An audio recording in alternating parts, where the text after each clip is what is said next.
Hey, what's going on, Trojan family? What is up? Welcome to the USC LAFB show. I am Ryan Dyrud, breaking down all things USC Trojans and a lot of news to get to.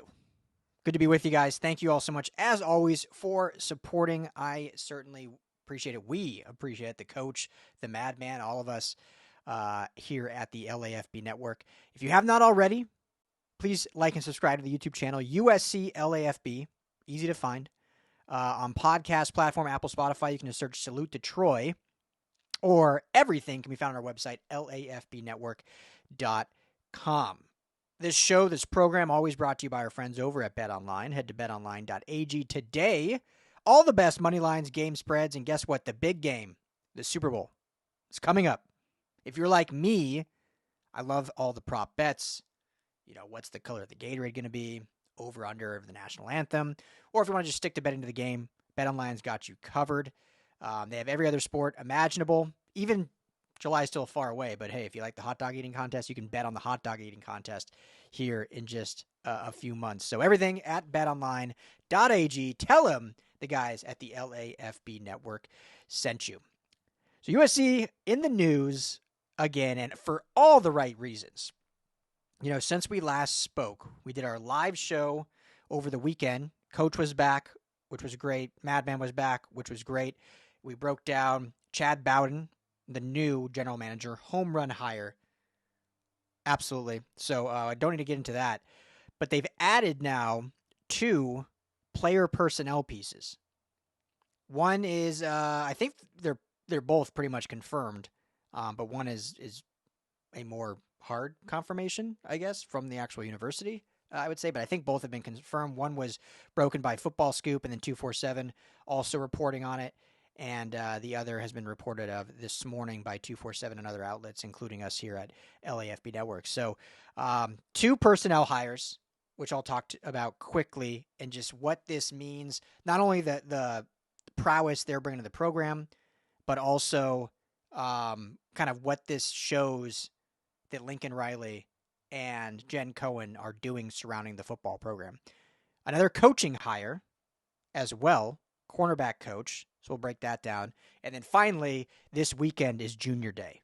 And there are a smattering of big name recruits that will be on campus at USC, and a huge opportunity for Lincoln Riley and his entire staff with these new additions to the staff to lock down some of these recruits. And, you know, it's January. Junior Day will be technically February. And these all of these are 26 and 27 as a Junior Day. So recruits for the next recruiting class. So it's a long year to keep these guys committed, but it's a huge opportunity to just show the program, get some guys fired up. I would not be surprised if they get a couple commits after this weekend. So anyway, we'll talk that at the end of the show. All of it will be rather quick and short. We don't need to go too crazy length here. But wanted to get back with you guys, get in front of the mic, get in front of the camera, and break out things down USC. So let's get into it.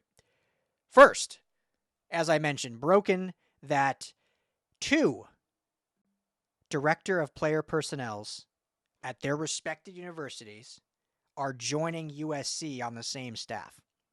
You're taking 2 people who were director of player personnel coming into similar roles. I don't know who will be they haven't announced who will be the titled director of player personnel, if they'll both be the same title, if one will be director of player personnel, one will be executive director of recruiting. For those who don't know, the great Annie Hansen, the wife of offensive line coach Zach Hansen, stepping down as the executive executive director of recruiting to focus on their family. You know, they just had a newborn beautiful baby boy, and so focusing on that. So that role, in a way, is open. So it'll be curious to see if one of these hirings will kind of take on that role in terms of kind of how they build recruiting and the recruiting visits, the official visits and all that, and taking care of the families. And the other will be based on, you know, the player personnel side, if they'll be kind of combined. So a lot of that stuff will come out, and we'll obviously let you know. But anyway, let's just get into the hires. So first, announced on, what day are we today? On Tuesday evening, or maybe even been last night. Wednesday, I think they came both like one after another. Annie Hansen announced that she was stepping down on Tuesday. And then on Wednesday evening is when Football Scoop broke that USC would be hiring from Notre Dame Zaire Turner, who is the director of player personnel at Notre Dame underneath Chad Bowden. Huge hire because this is the person directly underneath Bowden, worked hand in hand over the last year. She was just promoted to the DPP position a year ago. And so you get someone that is obviously very familiar with Chad Bowden, has worked with him, came up in the ranks at Notre Dame, and someone who, helped build this Notre Dame Fighting Irish program to make a national title run. And so just another young, bright mind in kind of the recruiting NIL world that is now being added to the USC landscape and the USC front office. John Bryce, Football Scoop, writes in the breaking news, multiple sources in the Midwest tell Football Scoop Wednesday that Bowden is hiring away Notre Dame Director of Player Personnel Zaire Turner into a key role of similar stature within the USC program. Another home run get, whether this was Bowden basically when he was getting hired saying, hey, I need people that I know on my staff as well. Whether it was Lincoln Riley pushing, like, do we need to fill, like, how do we fill these other roles? You remember just 2 weeks ago, Dave Emmerich his title basically was GM / director of player personnel in a way. Like, there wasn't a true person in that role. Like I mentioned, Annie Hansen was kind of on the recruiting side, executive director of recruiting, and all these are titles. Like, they all kind of work hand in hand. But you're saying just 2 weeks ago, there was one guy handling the responsibilities essentially of a GM and a director of player personnel, and no disrespect, but not doing it well, to now he has been moved to the chief of staff role, which is probably best for him, managing the staff, something that he is good at. You have this bright, rising star GM, Chad Bowden, and you brought with him his right-hand person, Zaire Turner, who was the director of player personnel at Notre Dame. And, oh, by the way, now announced this morning, have hired another director of player personnel that had previously worked with Bowden, Dre Brown from Illinois, another Big Ten, plucking from the Big Ten, who was the director of player personnel for Brett Bielema at Illinois just last year. Illinois alum. So this shows the staying power that USC has, but also the excitement and respect that I think Chad Bowden has already gotten. The fact that he had two former employees, one that was with him last year at Notre Dame, one that was with him at Notre Dame previously. Dre Brown was formerly there, then he got hired last year as the director of player personnel at Illinois, to both leave their respected roles to come to USC to essentially do the same thing. Now, I'm guessing there was probably a pay raise in there. USC certainly is shelling out. But that shows the power of the USC brand is still very real. Money talks, obviously. You got to pay the salary as well, but the brand is very real. And the hiring of Chad Bowden brings with him the respect of that. And now I can just confirm, USC football just tweeted welcoming Zaire Turner and Dre Brown. So both are officially on staff. Perfect timing in the USC program. Let's see, since this is happening in real time as I'm not live recording, let's see if they announce the official titles or not. It says, please welcome Zaire Turner and Dre Brown to our personnel / recruiting staff. So you have Turner is the assistant AD of recruiting operations, and Dre Brown is the executive director of scouting and personnel. So, fancy titles, but essentially managing recruiting and player personnel efforts underneath Chad Bowden. This is a huge front office. I mean, we talked about on the show not too long ago about how, in college football today, you really need to construct your front office similar to an NFL. It doesn't have to be exact, but similar in this new era of NIL and contracts and agents and third-party managers and all this stuff. You need to have the wherewithal of your front office. Whereas in the past, it was the coaching staff did all of that, and then you had a director of player personnel that helped with recruiting efforts and would stage the official visits and follow up on certain things. But now it's like you have all these other moving parts that it's become it's always been a business, but now it's become a true business where the players are getting paid as well. So you need to construct your front office to keep up. USC in this Lincoln Riley era, each year has made steps to get with the times, but it always felt like they were a step behind. Like when Lincoln Riley was hired by Mike Bone, this is not me making it up. Like Mike Bone did not really believe in the NIL area. It was brand new. And he was not really for, like, they launched Boulevard as like a pseudo collective, but he wasn't really supportive of it or backing it. And obviously Boulevard flopped within a year. So Lincoln Riley came, his AD at the time did not really have the vision of what NIL was going to become. No one really did, but he wasn't really putting the resources in that. Well, then he resigns. You end up hiring Jen Cohen. She seems to be very forward-thinking in that regard, but it was still, okay, the focus then was on the collective. How do we make the collective better? And how do we actually fundraise and have the money needed to allocate to football to be able to pay these players enough to make us a competitive football program? And so that then last year, the collective did a 180. House of Victory merged with Conquest, and the money pot grew, and it seemed like the allocation was a lot better. But the management side of the recruiting, the front office, the contracts, all that was still a mess. Now they've addressed that, and now the front office, you could argue, is the best in college football. When you talk about based on just rising star, probably top 5 GM in Chad Bowden. I don't think anyone would argue that. When you look at just kind of the complex of who the true kind of GMs are, what programs are putting staying power in the general manager and in the context of the role. I mean, he's a rising star. He's 30 years old. He's going to be 31. And then you add 2 rising stars that were director of player personnel, both of them to come in similar roles with fancy titles, but to do the same kind of work, all on the same staff. It's impressive. It's impressive.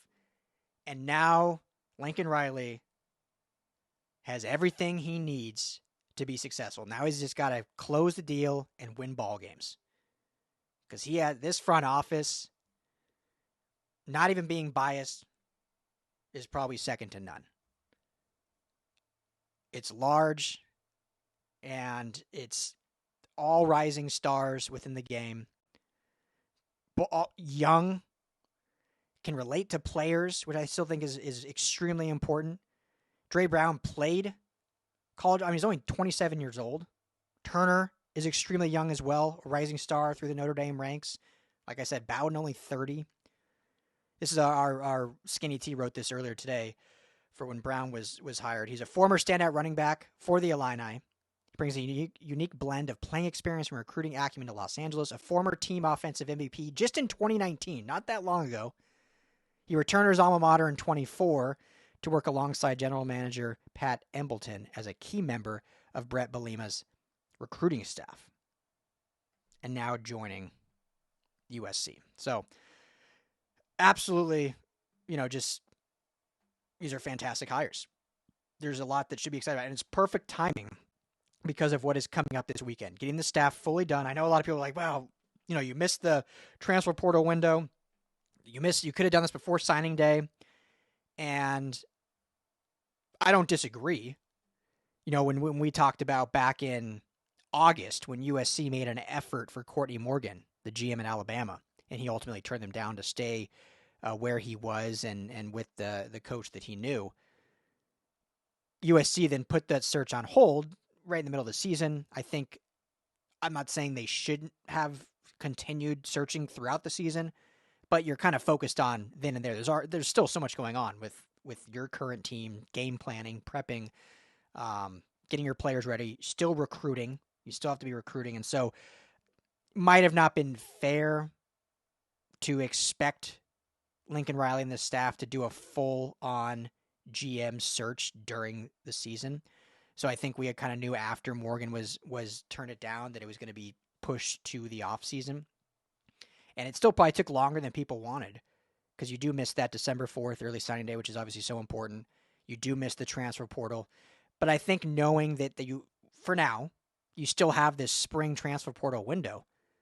I mean, you get the staff before. I think the thought was always get the staff and everything in place before that, because a lot of kids are going to jump back in the portal in the spring. Some kids that even were in the portal in the winter.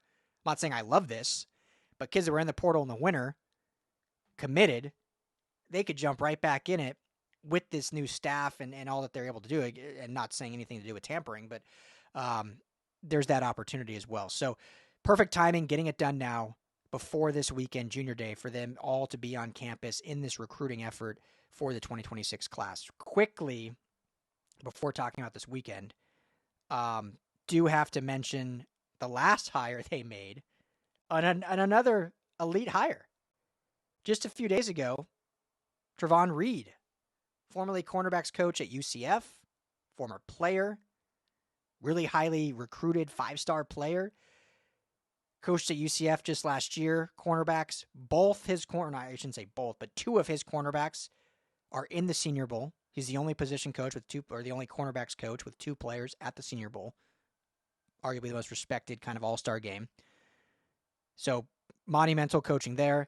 He was the coach of Chasen Johnson, who Trojan fans might remember, was committed to USC for about 2 days before then committing to SMU, before then ultimately ending back up at UCF. Now, I'm not saying this is going to happen, but just throwing it out there with Reed now on staff, who's to say he doesn't jump in that spring portal like I just mentioned, and then recommits to SC if SC would still want him. Obviously a very talented player, I believe just a freshman, going to be a sophomore. So if they wanted to add more depth to that secondary. So Reed, I think another great coach, great recruiter is the word on the street. Just heard nothing but that he's a fantastic recruiter and relationship builder, which has become the theme of this staff. When you look at Eric Henderson, when you look at Chad Savage, the tight end coach, when you look at now Reed, when you look at Danton Lynn, Doug Belk, Rob Ryan obviously is going to be a little newer to the game of recruiting, being in the NFL for so many years. But even Zach Hansen, I think, is a very underrated recruiter now. The O-line coach was tight ends, but he's recruited very well. Dennis Simmons has been a very underrated wide receiver recruiter. So that's the theme of got to have good coaches, but got to be great recruiters and relationship builders. And that's the staff that Lincoln Riley now has. And Reed is a great implement on that. Now, I do want to say this is no indictment on Doug Belk, nothing coming for his job. If you remember, Taylor Mays was kind of in this somewhat role. I don't know. I can't remember if he was actually technically the cornerbacks coach. I know he was upgraded to a larger role than he was just as an analyst last year. I can't remember if he was the true cornerbacks coach because obviously he played safety. But he obviously went up to Washington to become a coach on their staff. So this more fills that piece of him leaving while also adding the recruiting element that Taylor Mays hadn't really kind of adapted to yet so early in his coaching career. So another great getting Trevon Reed on this staff. Again, in time now for this big-time Junior Day this weekend. And so we'll end the show with this. Hey, what's going on, family? Got to quickly tell you about our friends over at Underdog Fantasy, new sponsor and friend of the show. One of the most fun games out there, fantasy games you can do in the industry today. Super easy to do. Go to the App Store or go to UnderdogFantasy.com. Download today. Use our promo code LAFB, or you can just click the link in the description wherever you are watching. That promo code is going to give the new user that you have just become a free pick, one free pick, and up to $1,000 in bonus cash. That's free money. Up to $1,000 in bonus cash. Why would you not want to do that for a simple deposit? Just make sure to use that promo code LAFB or click the link below. The game is super easy. It's super fun. Pick 2 to 8 players in a game. go ahead and go with the higher or lower, whether they're going to have more passing yards, touchdowns, receiving yards, rushing yards, any of that. It's a lot of fun. And just choose higher or lower. That's easy with the opportunity to win. So go to Underdog Fantasy today. Promo code LAFB gets you a free entry and up to $1,000 bonus cash. I've been getting a lot more into recruiting. I think it's a fun thing to cover. It's a roller coaster ride for sure, especially in this day of NIL. But it's fun, and especially it's been more fun now this last kind of 6 months as USC and Lincoln Riley has really turned their focus back to California. We've talked about it ad nauseum. I don't need to bring it up again, but there is definitely a greater emphasis on California recruiting. You still have to recruit elsewhere. I don't care what anyone says. People out there like, oh yeah, just get California kids and you'll win. Like, yeah, that's a start. But there's still there's trench guys down in Georgia and Texas and Florida and New Orleans that they're just built a little different than out here in California. Not to say there's not good trench players and offensive linemen, defensive linemen right here, and we're going to talk about a few of them. But you still have to recruit those other hotbeds of talent. But there's no reason year in and year out 60 to even 70% of your class shouldn't be Cali kids. And then fill the other 20, 30, maybe 40% with around the country. You still have to. I don't care what anyone says. But greater than 50% should be Cali kids because that's how good the talent is here. It's easier. You're USC, right? Like, as much as like me, I moved away. I wanted to move away. There's going to be kids. That's the one thing that people don't talk about is like there are going to be kids that just want to move away and don't want to stay home. There's going to be that. I wanted to. I was like, hey, Colorado's great. I love you, but I want to go somewhere that I haven't been, that I don't live at, that's somewhere new, a new experience. There's going to be kids like that. But there's also going to be a lot of kids that want to stay home, that want their entire families to be able to come to every single home game. They want to be able to go home for a home-cooked meal with ease. And so it's easier to do that. And when you look at this list on Junior Day, there are just blue chip prospects. There's also going to be some really highly touted 3-stars. There's also going to be some 2027 kids showing up. Just blue chip prospects. That's 4 and 5 stars. Let me count this up here. 1, 2, 3, 4, 5, 6, 7, 8, 9, 10, 11. There's 12 blue chippers visiting campus this weekend. Of the 12, 11 are California kids. Now, I will admit I was not as heavily involved with recruiting coverage even just 365 days ago. So last year's Junior Day, I can't say off the top of my head right now if there were this many Cali kids or if this is a change. But I'll just speak for now. I mean, that is a great sign. 11 of 12 blue chippers on campus are Cali kids. And 2 of them are committed. The other 10 are uncommitted still. So you could flip potentially 1 or 2, but also you have 10 kids that are just uncommitted. So I'll just quickly, these names might mean nothing to you, but I'll read through them really quick. Running back Deshaun Rideau, 4-star to Oaks Christian. Edge, and some of these names I'm going to butcher, I apologize. Edge, Simote Kanonga, 4-star out of J. Sarah. Offensive lineman, Samuela Utu, 4-star out of Olu. 3 wide receivers visiting, Vance Spafford. I want to say Stafford, Matthew Stafford. Vance Spafford, 4-star to Mission Viejo. He is one of the ones committed. He's committed to Georgia currently. But I think USC will be pushing to flip him. Wide receiver Trent Mosley, 4-star to Santa Margarita. Wide receiver Caden Dixon Wyatt, 4-star out of Mater Dei. You also have tight end Mark Bowman, who just reclassified to the 2026 class. He's a 4-star to Mater Dei, and I think the top 3 tight end in the class, even after reclassifying. That's how good this kid is. And tight end Israel Briggs, 4-star out of Shoutout Redwood up in Visalia. My roommate in college for years, still one of my best friends, a groomsman at my wedding. He went to Redwood High School out in Visalia. And then a third tight end, Caleb Tafua, 4-star out of Lakewood. Another roommate of mine in college at Long Beach State technically went to Mayfair, but he's from Lakewood. He went to the other Lakewood High School in Mayfair. Tafua is committed to Texas A&M, so we'll see if Husan Longstreet, could maybe convince him to flip, as he was one that flipped from A&M as well. Cornerback Devon Benjamin, 4-star out of Oaks Christian. He has been trending heavily all recruiting process to commit to USC. With the corners that USC already has committed, along with Elbert Hill, the number 1 corner in the 2026 class that just visited last weekend. It had a fantastic visit. We have an article up on LAFB Network you can check out all about that. And then with Devon Benjamin, I mean, this could end up being one of the best corner classes for the Trojans ever. If that's, if this all goes down with who they already have committed, and if they're able to get a Benjamin and or Elbert Hill. So Benjamin will be on campus. And linebacker Talanoa Ely, 4-star out of Lutheran High School.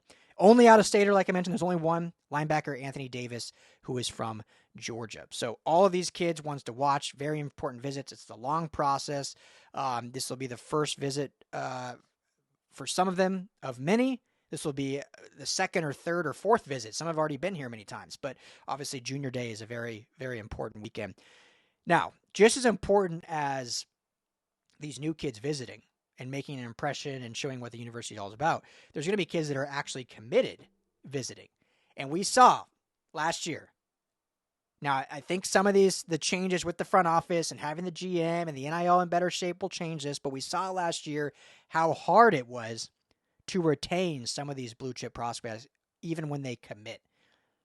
I mean, the amount of, and we talked a lot about length, so I won't go into details really, but the number of players that were once committed to USC in the 2025 class that then decommitted or flipped, that alone was a top 20 recruiting class.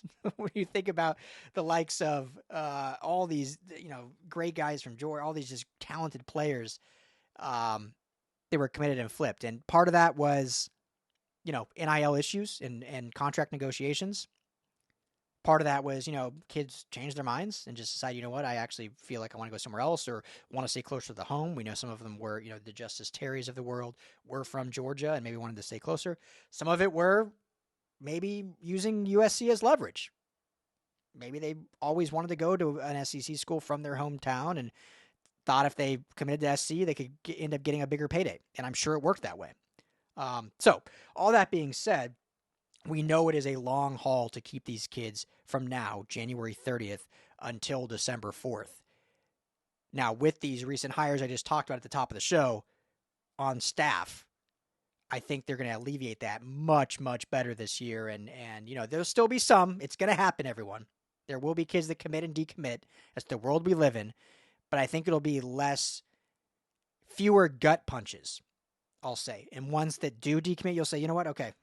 Probably wasn't the right fit or whatever be the case. So I say all that because 6 of their 8 2026 current class, they are the number 2 class in the nation right now. They have 8 commits. 6 of those commitments will be here on this Junior Day. The only out-of-stater, linebacker Xavier Griffin, 4-star out of Gainesville, Georgia. One note on him, he's obviously one of the top linebackers in the entire country. Huge commitment for Lincoln Riley and USC. And the South for sure. He's from Georgia. We know how this goes with these Georgia kids. The SEC schools are going to be going after him hard for the next 11 months. It is going to be challenging for USC to keep Griffin. Now, he seems fully committed. His family seems fully committed. But we saw the same thing with Julian Lewis, right? And that started to kind of fade slowly and, different things happen. But one thing I will say that I thought was whether you call it funny, whatever, just this past weekend, Xavier Griffin posted pictures of other coaches that are visiting. It's going to happen, right? Like he's committed to SC, but they're going to try to pull him away. So visits from Mike Norvell from Florida State, visits from Coach Laurinaitis from Ohio State. One other one that I'm forgetting, but he posted like 3 or 4 pictures of these coaches visiting.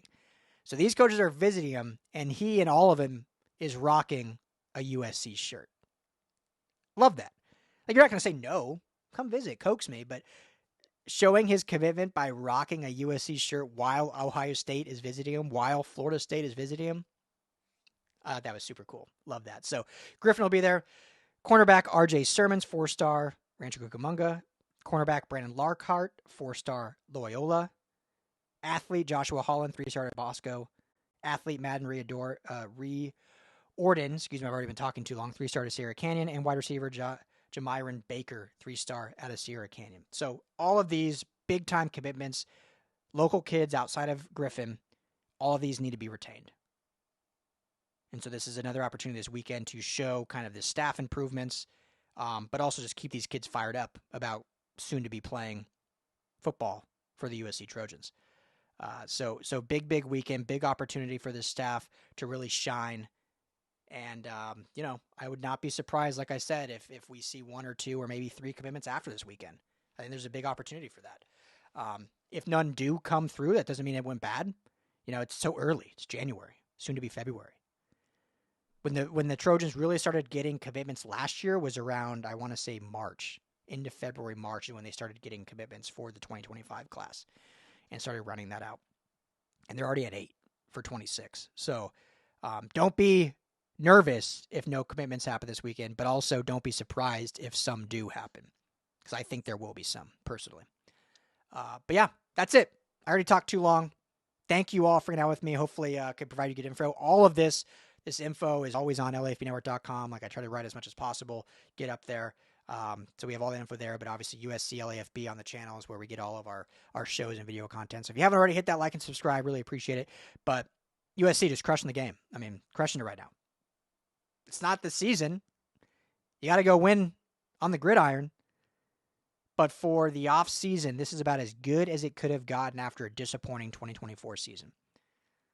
And even early signing day, that had its ups and downs, right?